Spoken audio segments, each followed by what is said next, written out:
Well, welcome back, everyone. This market is waiting for good cop, bad cop. After last week's 50 basis point rate cut, let's go and take a quick look at where markets have landed into the end of the day today.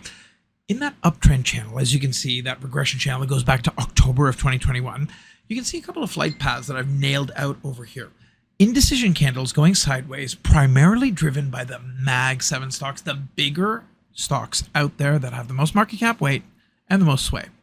The blue and the magenta flight path represent blue, plan B, magenta, plan A. And as you can see into the end of the day today, we've got a market that's very indecisive, but is holding above a key support structure. Now, the question is whether or not momentum, volume, and participation, along with events, allow for a breakout to new all-time highs, likely short-lived nonetheless, but is that in store, or are we in for bad cop? Meaning, do the henchmen around Powell, who are all lined up this week to talk, tamp down the enthusiasm?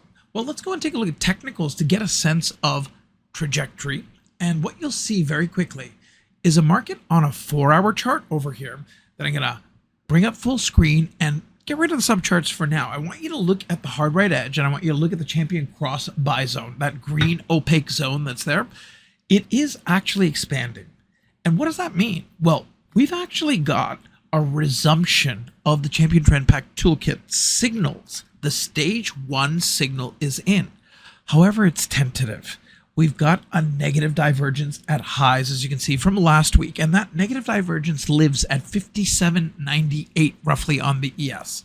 We weren't able to traverse up there. However, we were able to hold our own above key support, and you can see that as you see the speed lines blue above magenta. So the key at this stage is really, can the participants that are speaking back off, or are they going to go full throttle and try to create a crisis, which would be cover for Powell to do even more in terms of easing? Now, the latter does make sense. It's something that they've done multiple times in the past. I would be careful for price action below 57.60, 57.50 in particular. That's the area where the SPY is at around $567, and that's a breakdown level. That's where that magenta flight path starts to accelerate to the downside, and we could see 559 or even down to 555.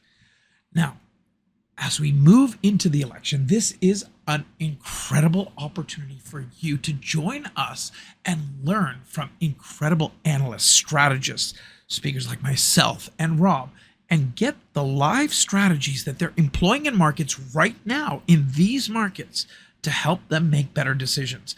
It's going to be an incredible election edition. I haven't done this for 4 years. The lineup is incredible. The speakers are incredible and curated based on your feedback. Can't wait to see you there. Simply go to joinziad.com. Get yourself situated. October the 14th to the 19th, the summit goes live, and we can't wait to see you there.